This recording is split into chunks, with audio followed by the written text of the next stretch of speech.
Hey everyone, Anthony Morgan's Training Academy. Today is about control. Control, as it once was said, control is not having to say you're sorry.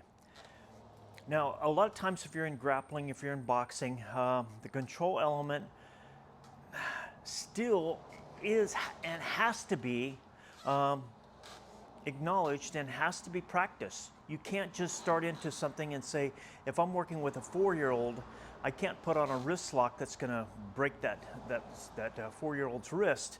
So these are things that have to be practiced as much as our regular training. So if like you take a stick like this, now I can take this stick and I can go, okay, that's not real good control. I have to understand that this being a weapon, this weapon that that is in my hand, I have to learn to control this weapon. Because if I can't control my weapon, then I can't control my body. Now, taking a stick here, and if I can go one here, and I can just touch that, okay? Now, that is starting to learn control. I may just touch, I may just tag, okay? I may just tag, okay? Now I'm starting to control that line. I'm starting to control that. Now, even the slightest little contact with a stick is going to create bruising. It could create something, but you're constantly always pressing yourself to learn more control, because it's not the point of, it's like if you round kick somebody in the head. Now, you can round kick them in the head and create a lot of injury, or you can work that round kick to where you're just touching their head. Now that's when the art starts really becoming an art instead of just combat. And it's the same thing as if I say, if I'm going to put a wrist lock on someone, I don't want to have to, crank that wrist lock.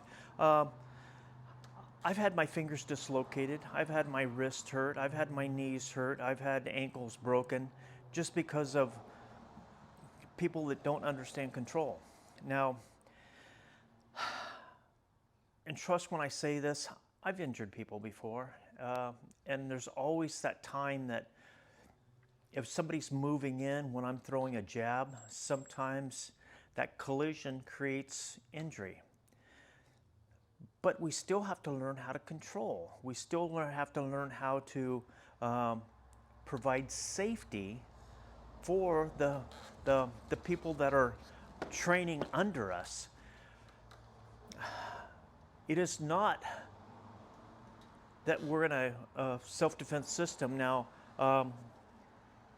you can come in here and take a self-defense class, and if you walk out and you're all beat up and bruised and injured, that may never ever happen on the street. So you might be safer on the street than you are in here. So that's why I'm a real advocate on control.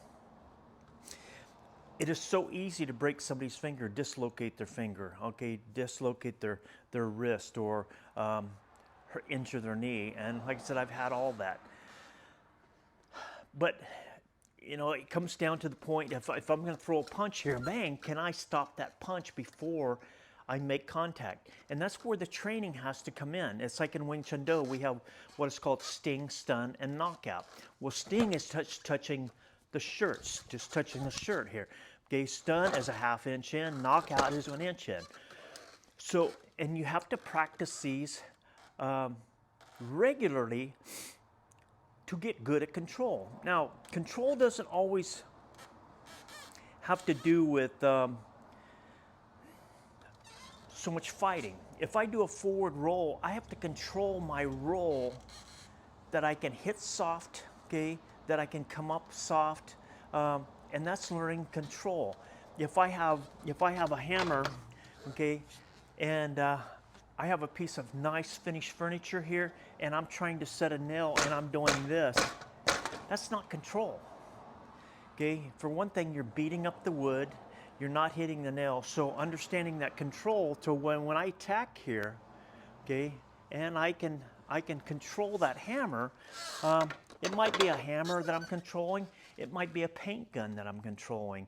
It might be a cane that I'm controlling. It might be a knife that I'm controlling. And so learning control, no matter what happens, learning how to control water coming out of a water hose. Okay, it might learning how to control my clutch and my foot feed when I'm driving. Okay, now along those lines, it's just control. It's like when we talk about focus mitt. This is a focus mitt. Okay, a focus mitt. Okay, it's not for a lot of power. Okay, it's for focusing that hit so I can focus on this one target here.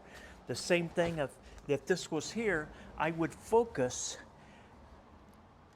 trying to hit center mass, because if I hit here, it's going to turn. If I hit here, it's going to turn. If I hit here, it's going to turn. So having control enough to where I can focus every single time. The better that you get on control, the better fighter you're going to be.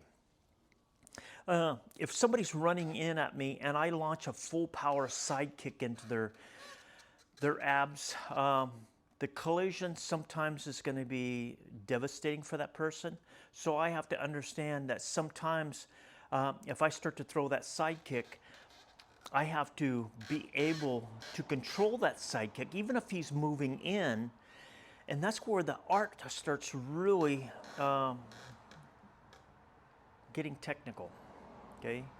To where you say, okay, I have to work on that more. So you should be working on control as much as you can on knockout. And that's why in like the UFC or in jiu-jitsu matches or judo matches, there's always the tap out, okay? The tap out usually comes, with me, the tap out comes before the injury occurs, okay? You'll feel a wrist lock coming on, and as soon as I feel it past that point of no return, I'm gonna tap and let them know that it's just prior to breaking or dislocating, whatever it may be, but that's control. So in the martial arts or outside in the world, you know, learning control. How can I control everything that I'm doing when I pick up a weight and I'm carrying a weight here? Okay, am I controlling that weight? Okay, if I'm carrying a baby, am I controlling that? I'm controlling that baby? And this is where everything in life, you know, it's like if I have a bullwhip and I want to snap you on the side of the face, I have to learn how to control that bullwhip so that I don't make a deep cut in your face. So it takes a lot of training, a lot of practice, and every single day we should be learning control, how to control that kick coming up, how to control that punch coming in. Does this mean we don't hit hard? No, there's a time and a place, but even hitting hard, I have to learn how to control that power. And it's like if I go out and there's a dragster out there, it's got say 3,000 horsepower. Now 3,000 horsepower, you go, that's a lot of horsepower. But if I start out and I slam it to the floor, okay, all it's going to do is sit there and spin, okay, because I haven't learned how to control that power. So when the light changes and I ease it off the line and then I hammer it, well, that's control. It's like so many things, you know, when I'm welding, I start out and I start controlling that weld. Okay, I don't just start going and weld. No, I want to control that. So everything in life has to be controlled. Okay, if you're with your wife, girlfriend, and you walk up and you give her a hug and you pull her in so tight that it hurts her neck, that's not good control. You know, learn how to, you know, I guess being more compassionate. And compassion has a lot to do with control, because I don't want to be too overbearing, but yet I don't want to pull her in so tight that compassion's not there.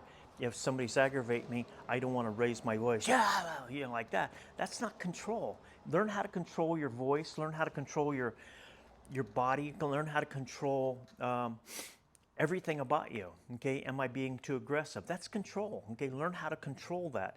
Am I being angry? You know, or am I angry? Learn how to control that anger. Same with martial arts. You know, if I put a hand up in here, I need to learn how to control that so I cannot, you know, hit them. But control never has anything to do with power. Okay, and then when I say power, if I'm going to hit somebody, bang. Okay, that's a total different thing than control. I'm not intending on it being control. But if I don't want to hurt you, I have to have that control factor built in that I've trained and trained and trained, and that I still continue to train. Okay, so teaching students, it's an important thing right off the get-go that we can learn the control. So thank you for subscribing to my channel, and until tomorrow, have a good day.